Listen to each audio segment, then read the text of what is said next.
ডাক বিভাগের ইডি প্রথা বাতিল, জাতীয় বেতন স্কেলে অন্তর্ভুক্তকরণ, পর্যায়ক্রমে সকল ইডি কর্মচারীদের রাজস্ব খাতে যুক্তকরণ, এক অভিন্ন নিয়োগ কাঠামো চালুকরণ সহ ৬টা দাবি তুলে ধরে গাইবান্ধা জেলায় কর্মরত ডাক বিভাগের ইডি কর্মচারী জেলা শাখার আহ্বায়ক মোহাম্মদ আবু জাহিদ সংবাদ সম্মেলনে তাদের দাবিগুলো তুলে ধরেন।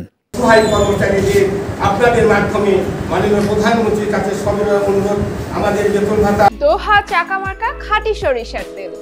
২৪ সালের জানুয়ারি মাস থেকে আমার অফিস, আমি অর্থাৎ পোস্টম্যান বলা হয়, আমার প্রায় 400 চিঠি বিলি করা আছে আমার হাত দিয়ে। আমি 400 চিঠি বিলি করছি। তাহলে আমাদের সরকারি অনেক যারা কর্মচারী আছে এত ছুটি তারা অনেকে কেউ বিলি করতে পারে না, অনেকেই এত বেশিও করে। তা আমরা সামান্য 4000, কেউ 100 টাকা, 4200 টাকা, 4300 টাকা এইভাবে আমরা সম্মানী ভাতা পাচ্ছি। আমরা একটা ছেলে মেয়েকে একটা ভালো কিছু খাতে দিতে পারি না, ভালো একটা পোশাক পাতি আমরা দিতে পারি না, আমাদের একটা ভালো বাসস্থান করতে পারি না, একটা ভালো ছেলে মেয়েকে লেখাপড়া করতে পারছি না, ভালো একটা মেয়েকে ভালো পাত্রস্থ আমরা করতে পারতেছি না। আমরা একটা 1 কেজি গরুর মাংস আমরা কেনা সম্ভব নয়। আমরা এই লিটার ওই যে আমরা গরুর মাংস খাই। তাহলে আমাদের দিকে সরকার কি নজর দিল?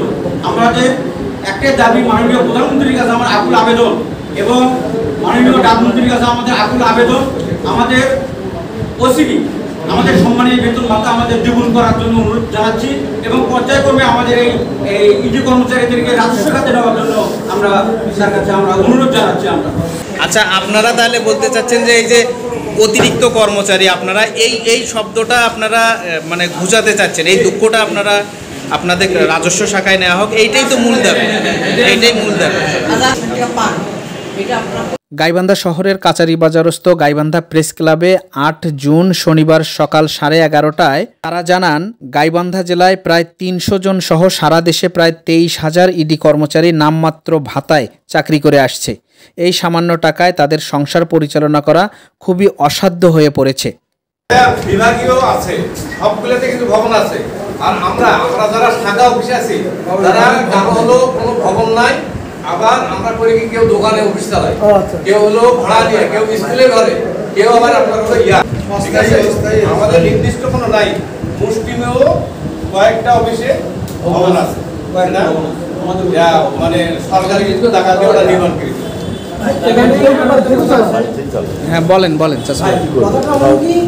আমাদের এই যখন নিয়োগ দেওয়া হয় তখন কোনো ব্যবসায়িক দোকান বা কোনো অন্য ঘরে দেওয়া হয়। 90 দিন পরে স্থায়ী কাগজ আসে, 3 বছর পর পূর্ণ স্থায়ী কাগজ আসে, কিন্তু স্থায়ীতে কি হইলো, খাওয়া হইলো, কর্মচারী হইলো না কি হইলো, আজ পর্যন্ত এটা বোঝা যায়। আমাদের এইভাবেই ঘেটে নিচ্ছে, অথচ আমাদের এই টাকার ভিতর থেকে বাসা ভাড়া দিয়ে। Shahjahan Siraj, voice of Gaibandha.